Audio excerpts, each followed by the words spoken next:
Welcome back to my channel, this is Shipanshu. चलो समझते हैं निफ्टी ने आज कैसे परफॉर्म किया और निफ्टी टुमारो कैसे परफॉर्म कर सकती है और इसके पीछे का लॉजिक क्या है। जैसे कि मैंने आपको येस्टरडे बताया था कि जो येस्टरडे जो बेसिकली डिमांड जोन एरिया है वो बेसिकली अगर आप 5 मिनट की कैंडल्स में देखोगे कि मैंने 5 मिनट का चार्ट लगा रखा है और 5 EMA को मैंने लगा रखा है।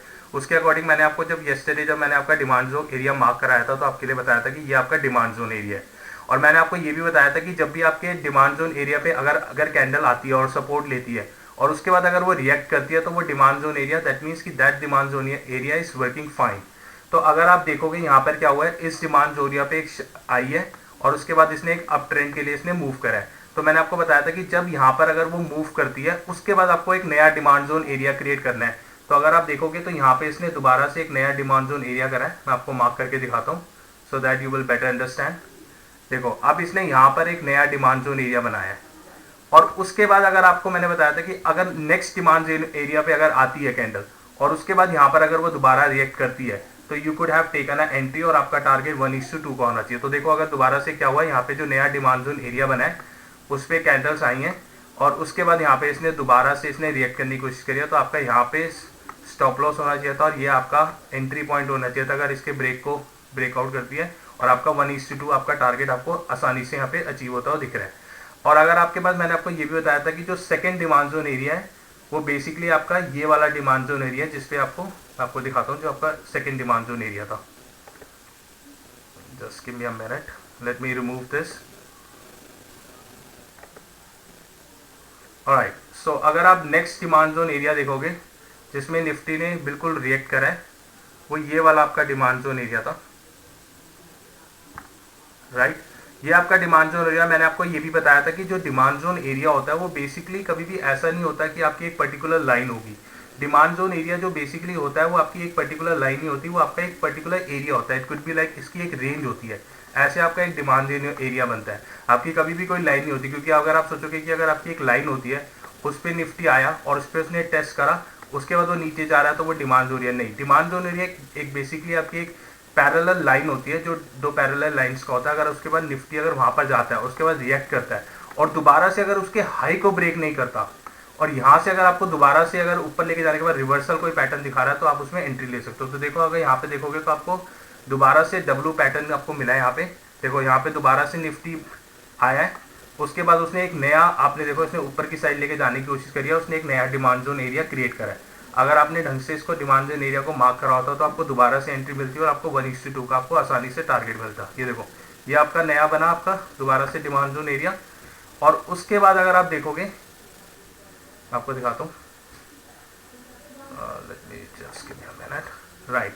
अगर आप देखोगे दोबारा से आपको कैंडल्स ने यहाँ पर एक दोबारा से कैंडल वापस दोबारा से नीचे आई है और उसके बाद आपको दोबारा से इसने एक दोबारा से आपको कैंडल दिया जो कि बुलिश कैंडल है। अगर आपने यहाँ पे अगर आपने टारगेट स्टॉप लॉस रखा होता, मैंने आपको हमेशा बताया कि आपको जो स्टॉप लॉस होगा वो बेसिकली आपको कभी भी उस कैंडल पे नहीं रखना। आपको जो स्टॉप लॉस रखना है वो आपको हमेशा उसकी प्रीवियस कैंडल पे स्टॉप लॉस रखना है, क्योंकि यहीं पे मैक्सिमम जो ट्रेडर्स होते हैं वो ट्रैप होते हैं। अगर आप यहाँ पे स्टॉप लॉस रखते हैं तो आपका यहाँ पे स्टॉप लॉस हिट हो जाता। मैंने आपको बोला है कि जब भी एक प्रीवियस जो कैंडल होती है उसके पीछे आपको स्टॉप लॉस रखना होता है और आपको 1:2 टारगेट के लिए आप आराम से जा सकते हो।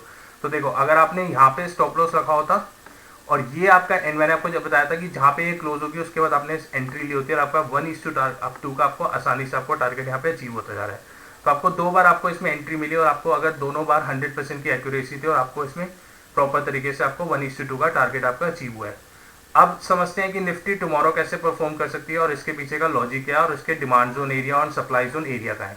तो सबसे पहले मैं आपको इसके सप्लाई जोन एरिया मार्क कर देता हूँ जिसके अकॉर्डिंग आपको समझ आएगी कि आपको कौन से एरिया पे आपको कॉशियस रहना है। सबसे पहला जो नया जो सप्लाई जोन एरिया बन रहा है वो आपका ये बन रहा है, विच is this, just give me a second.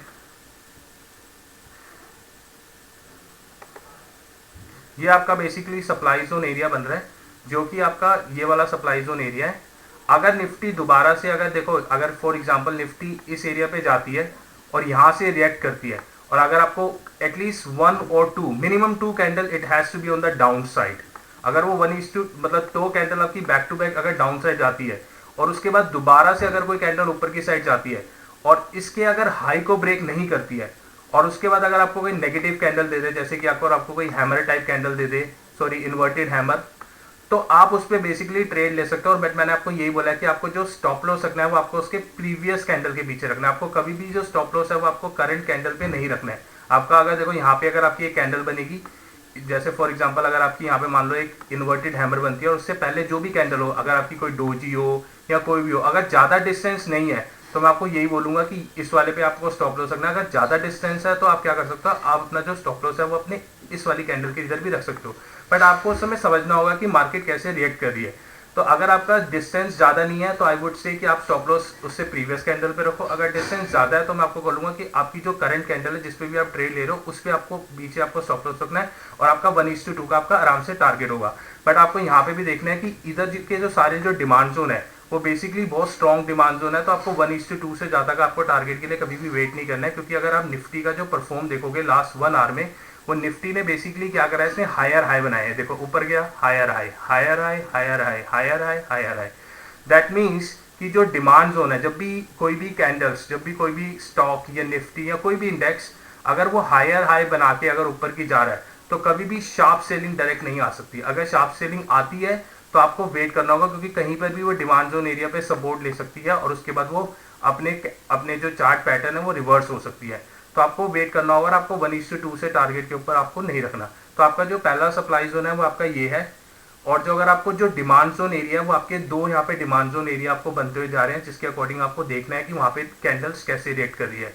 अगर आपका जो पहला जो डिमांड जोन एरिया है वो आपका ये वाला डिमांड जोन एरिया है, विच इज दिस वन। ऑल्दो अगर आप देखोगे तो इस डिमांड जोन एरिया पे कैंडल ऑलरेडी रीटेस्ट कर चुकी है। अगर आप देखोगे, मैं आपको दिखाता हूँ, यहाँ पे अगर आप देखोगे तो ये ऑलरेडी रीटेस्ट कर चुकी है। बट मैं इस डिमांड जोन को ज़्यादा स्ट्रॉन्ग इसलिए बना रहा हूँ क्योंकि इसने हायर हाई बनाते हुए ये ऊपर गई है। तो जब हायर हाई बना के ऊपर जाती है तो रीटेस्ट पे भी आप देख सकते हो कि कैंडल कैसे परफॉर्म कर रही है। अगर मान लो फॉर एग्जांपल आपकी कैंडल्स नीचे आई, उसके बाद अगर वो ऊपर जाती है, रिएक्ट करती है, अगर आपको 2 कैंडल या 3 कैंडल आपकी बैक टू बैक अगर ऊपर की साइड जाती है और उसके बाद अगर वो दोबारा से नीचे जाती है और इसके लो को ब्रेक नहीं कर पाती है, और अगर आपको कोई बुलिश टाइप आपको कैंडल मिल जाए या आपको कोई नीचे की विक स्ट्रांग हो और आपको कोई अगर हैमर टाइप की अगर आपको कोई कैंडल मिल जाए तो आप बेसिकली आराम से एंट्री ले सकते हो और आपका जो 1:2 और यहाँ पर आपको 1:3 का भी टारगेट मिल सकता है, क्योंकि जो आपका सप्लाई जोन है वो आपका बहुत दूर है। तो आपको आराम से इसमें 1:2 1:3 के टारगेट के लिए आप यहाँ पे फाइट कर सकते हो। और जो अगर आपकी इसकी नेक्स्ट सप्लाई जोन देखोगे, अगर फॉर एग्जाम्पल मैं आपको दिखाता हूँ, गिव मी अ सेकेंड।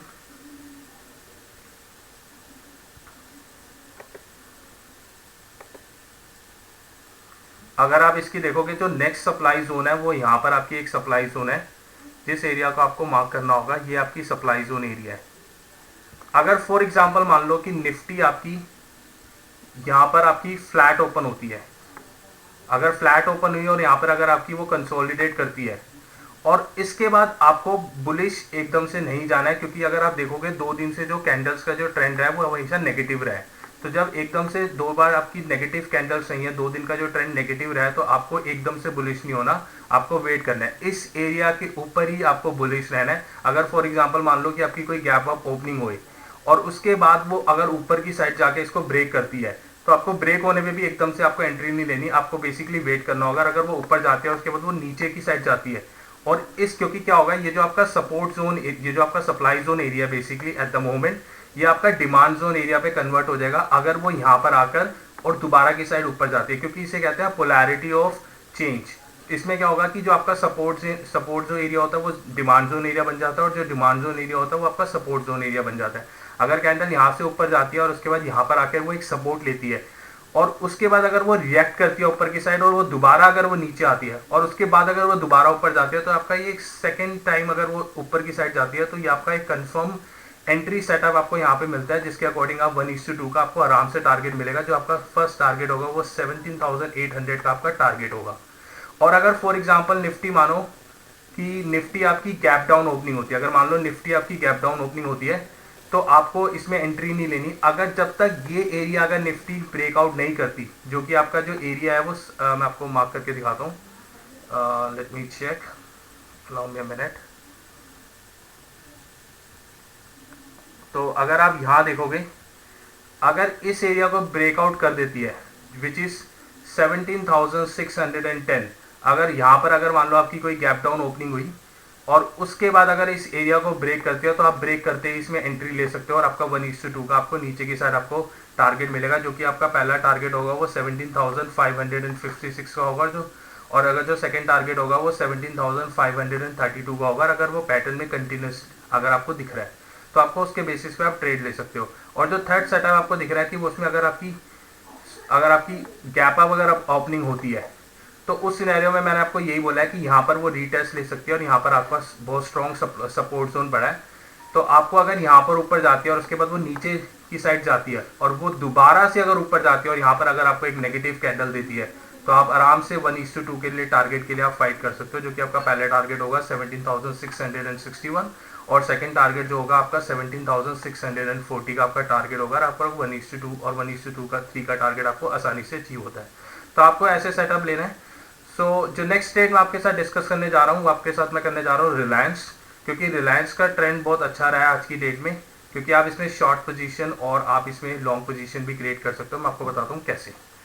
तो सबसे पहले रिलायंस पे चलते हैं and then I will show you, give me a second, which is this one. अगर आप डिमांड जो अगर सब इसका देखोगे, बेसिकली रिलायंस का मैंने चार्ट लगा रखा है जो कि डेली का चार्ट है, और डेली के चार्ट में अगर आप देखोगे तो बैक टू बैक 2 दिन से इसमें बेसिकली सप्लाई जोन रहा है, इसमें बेसिकली सेलिंग हुई है बहुत ज़्यादा। अगर देखो अगर इस एरिया को ब्रेक करती है, let me mark down this one, which is 2300 के लेवल को अगर ब्रेक करती है और उसके बाद ब्रेक करने के बाद अगर वो दोबारा से जाके यहाँ पे रिटेस्ट लेती है और अगर दोबारा से यहाँ पे कोई नेगेटिव कैंडल बनाती है तो आप इसे 1:2 और 1:3 का टारगेट आपको आराम से यहाँ पे मिलेगा, विच इज़ 22,040 का आपको आराम से टारगेट मिलेगा। तो आपका जो स्टॉप लॉस होना चाहिए वो आपका इस जो ये लाइन है, बेसिकली मैं आपको एग्जैक्ट मार्क करके दिखाता हूँ जिससे आपको एक अच्छा आइडिया रहेगा, which is this one. Let me show you that, this one. अगर आपको हमेशा मैंने आपको यही बताया कि जो आप स्टॉप लॉस रखोगे आप वो थोड़ा सा ऊपर रखोगे, क्योंकि कभी कभी क्या होता है कि जब सप्लाई जोन या डिमांड जोन अगर वो फास्ट अगर क्रिएट करता है तो आपकी हो सकता है कि आपकी कैंडल नीचे आए और एकदम से ऊपर जाए, वो विक आपकी आए, और अगर आपने यहीं पर ही अगर आप स्टॉप लॉस रख दोगे तो कई बार विक आपकी यहाँ पे टच करती है और उसके बाद वो नीचे चली जाती है। तो आपको हमेशा जो स्टॉप लॉस रखना है इस सिनेरियो में आपको थोड़ा सा ऊपर रखना है, कि जिससे कि अगर 1% भी कवर थोड़ी सी ऊपर जाए भी और उसके बाद अगर वो नीचे भी आ सकती है, जिससे कि आपको 1:2 का आपको टारगेट आपसे अचीव हो जाए। तो अगर आपको इस वीडियो से कुछ वैल्यू मिली हो तो मेक श्योर इस वीडियो को लाइक करो, शेयर करो एंड मेक श्योर इस चैनल को सब्सक्राइब कर दो, क्योंकि हम निफ्टी और स्टॉक का डेली बेसिस पे एनालिसिस डालते हैं that will help you to increase your knowledge. So that's all from my side, do subscribe, thank you so much, good luck.